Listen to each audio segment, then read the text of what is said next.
War of the Rohirrim. I did not expect to enjoy this movie, and I kind of sort of did, and I kind of sort of didn't.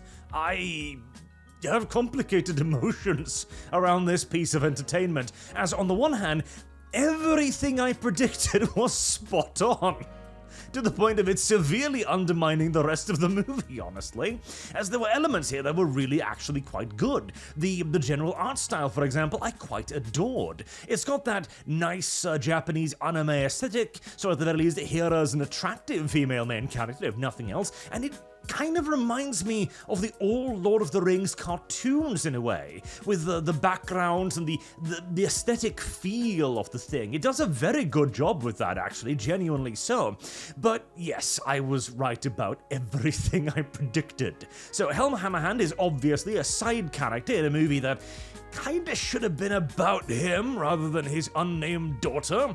His daughter Hera is, of course, headstrong, independent, a strong female character for the ages. And when she goes up to Helm and goes like, listen, I know what's going on here, here's what you need to do. Helm goes, oh, you silly, stupid female creature, you.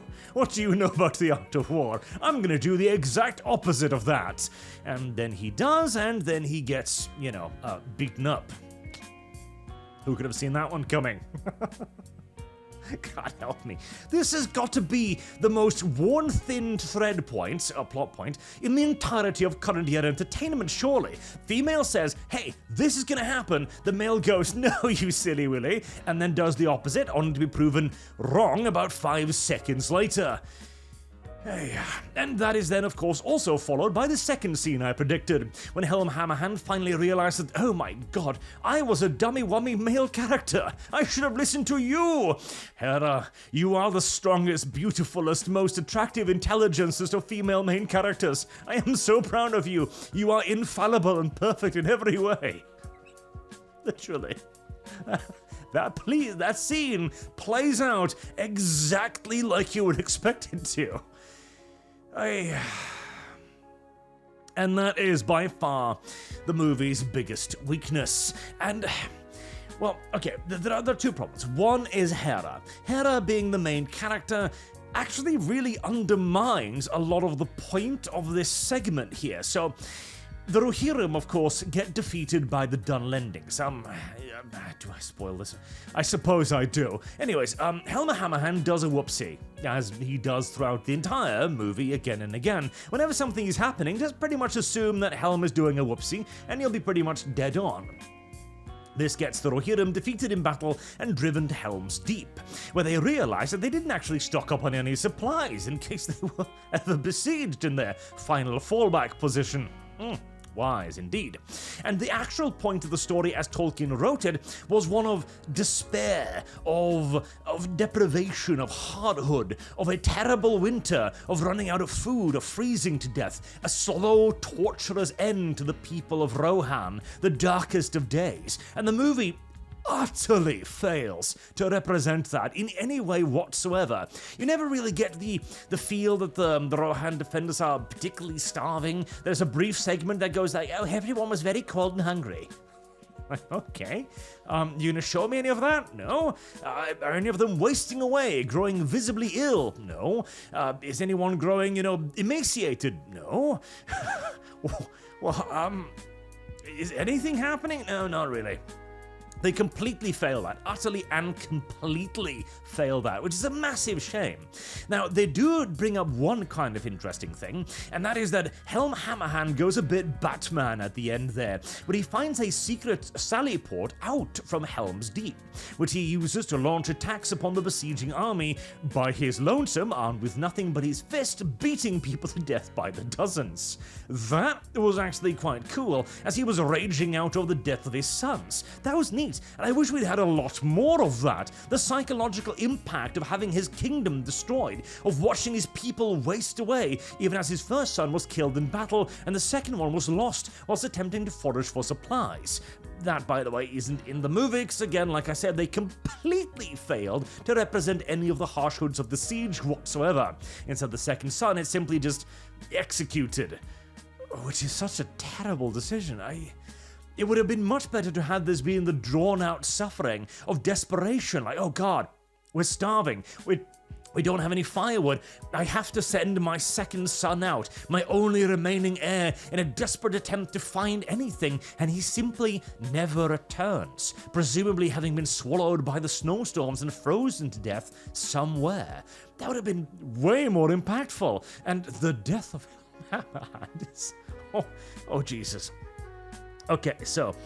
Helm Hammerhand does his whole Batman thing, and one day, Hera decides to ruin it for him. She follows him and is like, hey, Dad, I've warned most of the enemy camp where you are, so we're in deep doo-doo right now.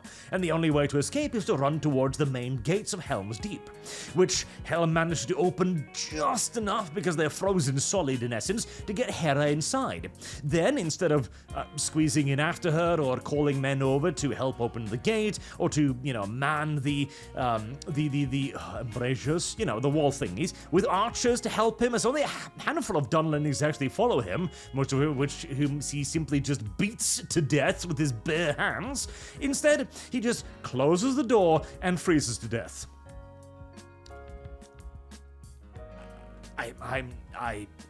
No, literally. He freezes to death outside the gates of Helm's Deep. Literally centimeters from salvation. All that stands between him and life is a rusty hinge. And nobody bothers doing it. No, the men don't rush out like, we gotta open the door for the king. No, they just go back to sleep. At least we can protect him with archers on the walls. It's a lot of work. It's rather chilly outside. I mean, I'm sure the king wanted to freeze to death anyways. And this is played off as a heroic sacrifice. Oh, the next morning he was found frozen stiff in a statue outside the gate in a heroic sacrifice. Heroic sacrifice for what? I mean, in the actual story, he was leading raids against the Dunlending lines, against the besiegers, attempting to break through, attempting to raid for supplies, to forage, to bring back firewood, to, extend the siege, which, again, we kind of just don't mention here. And Hera herself, of course, deals the finishing blow, defeating and killing the enemy king, and bringing an end to the siege via her heroics and plotting, because she has to be the main character. And yet, I love the opening segment as well, where they go, oh, her name was Hera. She did a lot of incredible things, but you'll never hear about her because nobody bothered writing it down, apparently? Despite Rohan now, in this universe, having had a history of female warriors that has been honored with a flag in their main hall for decades. Why didn't they talk about Helm Hammerhand's daughter? The girl who saved them all, who everyone knows they saved them all. Really? They just kind of misogynied that out of the way? And apparently, she goes to adventure with Gandalf afterwards because he has questions for why the orcs are looking for rings. 200 years before the ring gets to, Bilbo. There we go. Brain fart there for a second. Like, really? Not even Gandalf mentioned this to anyone? He wasn't like, oh, yes, there was this fiery red-headed tart I adventured with once. What was her name again? Hera? No, that must have been a figment of my imagination. That is a retarded name for a Rohirrim woman. True. It's the idiotic name for a Rohirrim woman. It's obviously Greek, and yet you add that to the people who are clearly inspired by Norse culture? Why? Hey, anyways, the movie...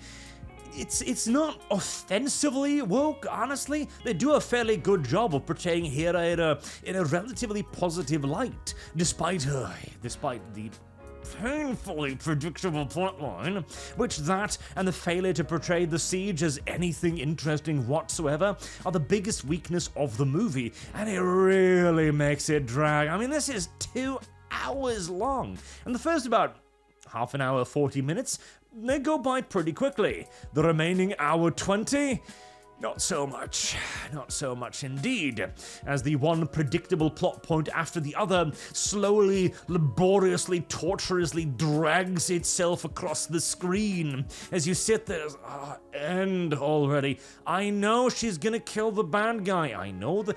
I know the goddamn eagle is going to deliver the crown, the reinforcements are going to come and react the scene from Two Towers. I know, just get a move on. There is no suspense here whatsoever. There's not an iota of it, and granted, it is often very difficult to create suspense in a situation where you already know the outcome, because, Rohan still exists, so it must survive somehow. But good and clever writing can still instill that, and focusing in on the hunger, the deprivations, depredations? Yeah. The loss of the Rohirrim, the fact that they are slowly wilting away whilst stuck in what was supposed to be their safety, that would have been an excellent way to introduce that tension. How can these emaciated soldiers win? How can Hera, now clearly weakened by hunger, stand up to the enemy king? Stuff like that, but again, they don't actually do any of that, so there you go. I would not particularly recommend this. If anything, you might pick it up once it eventually releases, which it supposedly is to do this month, I think, on streaming platforms, because then you can at least fast forward, which you're going to need to. Believe you me, you are going to need to fast forward on more than one occasion through this laborious little thing.